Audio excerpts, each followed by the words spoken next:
Hello again, and welcome back to my channel, or welcome if this is your first time here. My name is Domas, and I'm from Lithuania, and I make drawing videos on YouTube.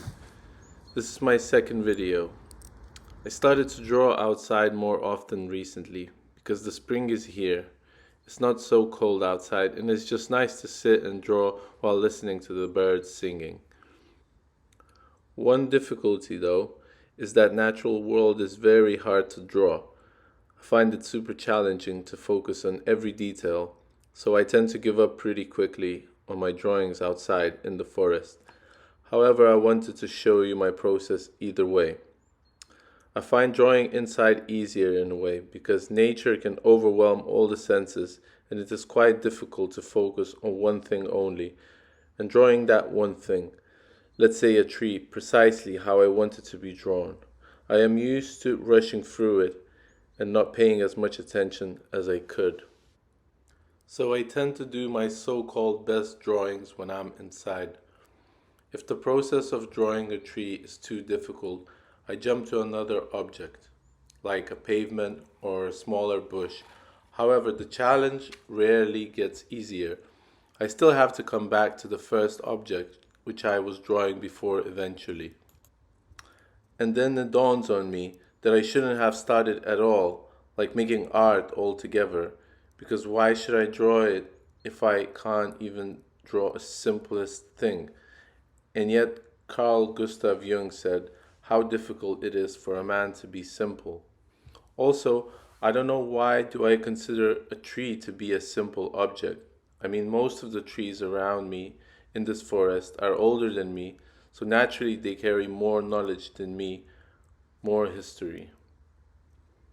Surrounding me in this forest are mostly pine trees. In fact, the symbol or coat of arms or crest, I think, of my town is three pine trees and three crowns on top of them. So I guess that shows how important this tree is to my hometown, and in general, trees to the whole of Lithuania and the rest of the world. Without trees, we would not last too long. I mean, we would not last long without a lot of species of plants or animals if they were extinct. After moving back home from the UK, I've noticed how much I was missing nature and how affected my mental state was without nature surrounding me almost anywhere I went. I am now super grateful to have been brought up in such an environment. A coin has two sides always, and at times it can get lonely, for there are not that many people living here. You tend to see the same people over and over again, but I guess that is life in any smaller town. When I lived in London, it seemed like life was continually changing, evolving. Every day you would see something new come up, new buildings, construction work everywhere. However, I was thinking recently that that was too much for my small town brain to cope with. Once I came back, daily walks became a new habit of mine, and the way I would see something new in the big city every day, the same way I see something new in the big nature every day, because that is definitely growing and evolving every day. Seems like on its own, too. I used to think of this idea that if we left the world and there was no one coming back, not a single human, nature would take over, and I think a year or two after humans, trees and ivies and moss would be growing all over the concrete.